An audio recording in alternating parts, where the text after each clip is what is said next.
Hi, I'm Sarita Westrup. I'm the textile coordinator here at Penland, and we're in Upper Textiles. And we're going to be learning how to block print onto fabric using easy-to-find materials just at your local store. So we have here some handkerchiefs. If you don't have a handkerchief, you could cut a t-shirt into a square. We're also going to be using an ink pad. You can get this at an office store nearby. We'll be using scissors, clothespins, grab some cardboard from the recycling bin, a ruler, maybe your sketchbook or some extra paper nearby. And then most importantly, you're going to need a very thin foam sheet with adhesive backing. This you can also get at any kind of craft store nearby. So those are all the materials we'll be using. And I'll walk you through the next step. All right, so the first step, we're going to be working on our design for our block print. And I went over to the Penland Archives to go look at some of their textile pieces they have there. And I was really inspired by some work by Sally Kessler. She's done a lot of textile prints here in the studio and donated her work to the archives. I love the ferns, very much a plant of this region. And so we're going to be working on creating our own fern stamp. You can create your own drawing of a fern. What I did was I went ahead and blew up that image, and then I tried to size it so that it's a similar size to my ink pad. So I'll walk you through that. So ink pad, just from like Office Depot, Walmart. And I'm going to go ahead and measure the size of it so that I can make a block that can fit inside the ink stamp. So grab my ruler, and it looks like it is 2 inches wide and about 3¼ long. So we're going to go ahead and take that measurement and transfer it to cardboard. Our cardboard is going to be the base for our stamp. All right, so I'll take my pencil, take my cardboard, and I'm just going to go ahead and mark that measurement.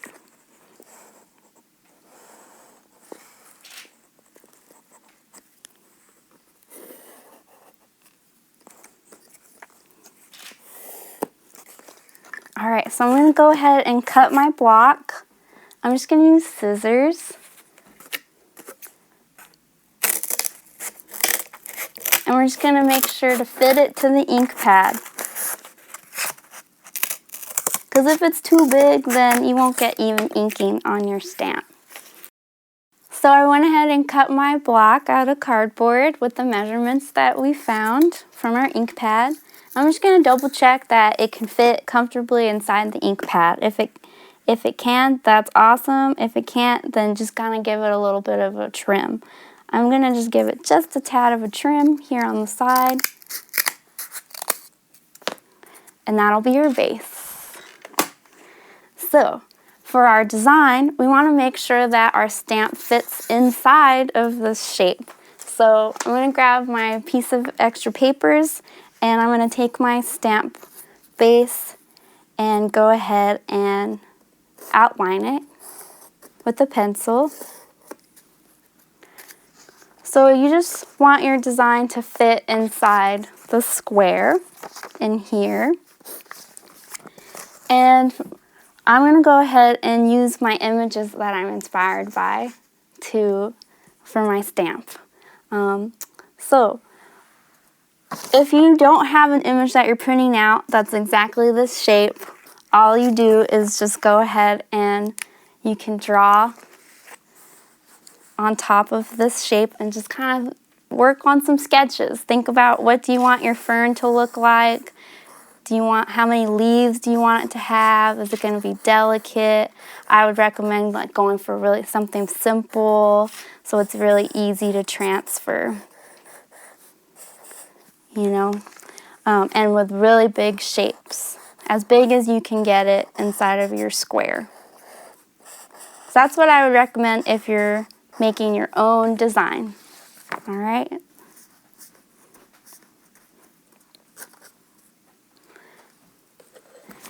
But I'm going to go ahead and take my image that I took from Sally Kessler, and I'm going to use my pencil to outline this beautiful fern.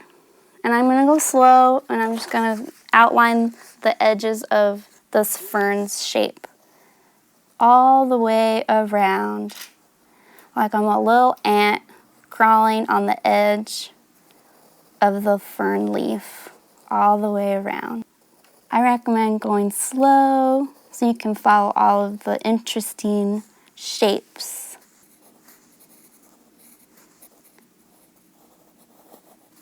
I made it.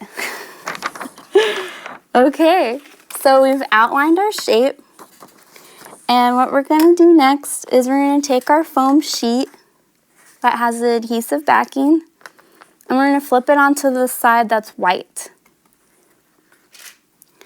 And I've traced my fern, and I'm going to face it face down onto the adhesive backing.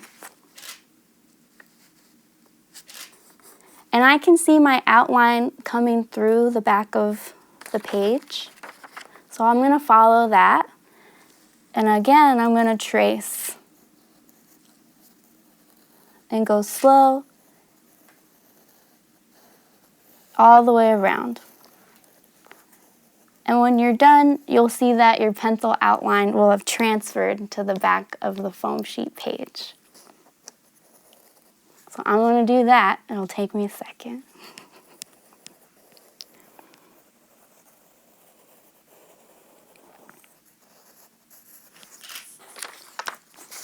Oh, yay! It's transferred to the back. So we have our outline of the fern on our foam sheet. So next up, we're going to cut it out. You can use some small precision scissors, or I'm going to go ahead and use the X-Acto knife because I'm a little faster using one of these. For kiddos, just go ahead and, use the scissors, a little pair of scissors. All right. I'm going to go ahead and switch to the X-Acto knife tool, and I'm going to be cutting my fern out on a cutting mat. So this cutting mat is self-healing, so that means that if I cut into it, the surface bounces back. If you don't have a cutting mat at home, you could cut on some cardboard from the recycling bin as your surface, or maybe the kitchen cutting board that's made of wood. So I'm going to go ahead and start cutting, and I'm going to go nice and slow. If you're a kiddo that wants your parent to cut out a detailed design with an X-Acto knife, please ask them to do it. So while I'm cutting, I'm moving my design all around so that it's comfortable for me to cut the piece. And I'm just using the light pressure because this foam adhesive is not difficult to cut at all.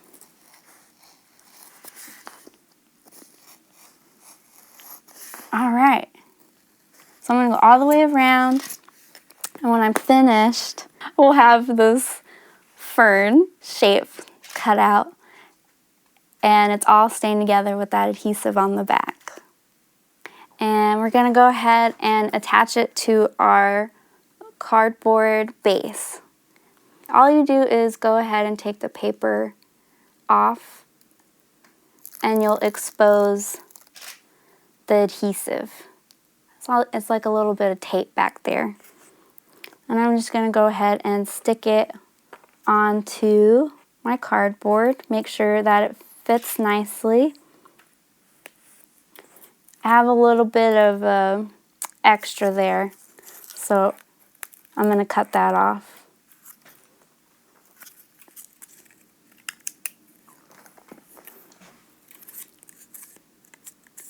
And we're ready to rock and roll for stamping. Woo! Let's sample it. Let's test it out on some paper just to make sure that it works nicely and that you like how it looks. So we're going to take a piece of extra sheet of paper and we're going to open up our ink pad. And we're going to go ahead and start inking our block, our stamp. Try to push down, get it saturated. We want to just test it out because the foam hasn't been printed with yet, and it just needs like a couple of run-throughs so that it can get used to holding ink onto it. So we inked up, and now we're just testing it out on our paper and pressing nice and firmly, making a fist. Oh, I'm into that. I like that. But you can see that there's a little bit of the stamp that didn't get ink, so we're just going to keep testing it out, making sure that that foam can hold ink nice and evenly. So I'm inking. I use my fist a lot to get even pressure, and then we're going to try again. Oh, I like that too. See, it's getting a little more even. I'll just do one more, and then I think after a third tester, then we can start printing on fabric. Let's try a little bit of mirroring and see how that looks. Yeah, I'm happy with that. So we'll go ahead and start printing on fabric.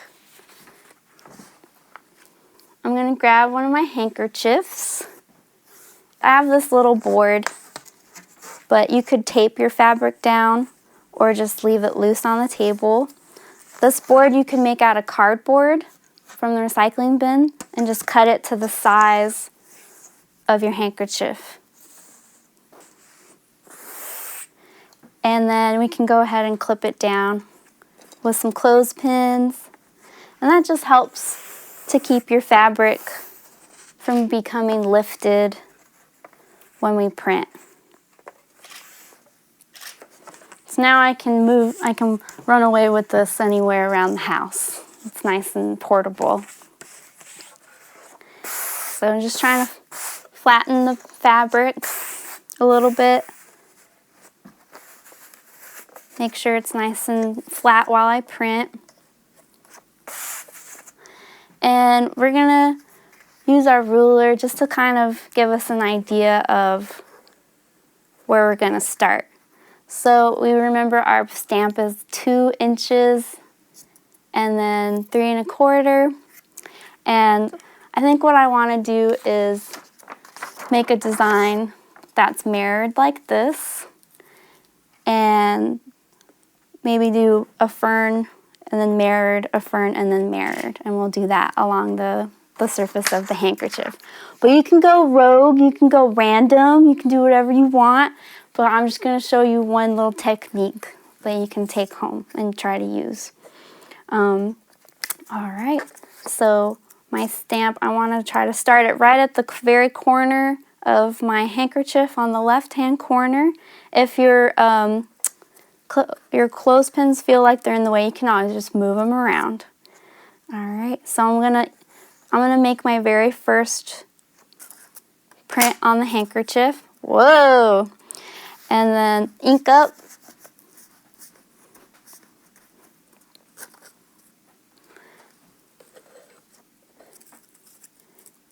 I'm gonna go do horizontal.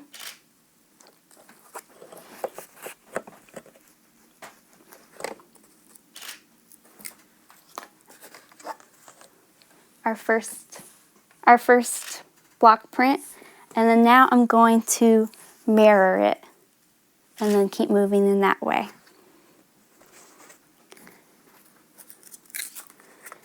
And the ruler I'm going to also just set up right underneath my first print just to kind of help me stay even. You can eyeball it, though. All right. So, mirroring. So, making sure to do that.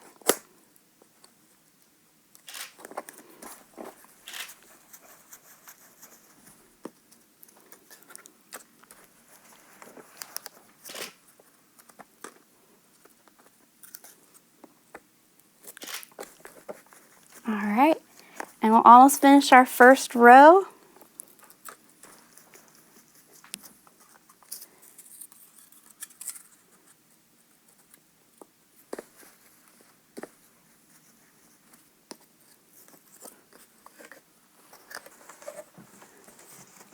Woohoo! And so I'm going to continue on creating my mirrored columns down the handkerchief.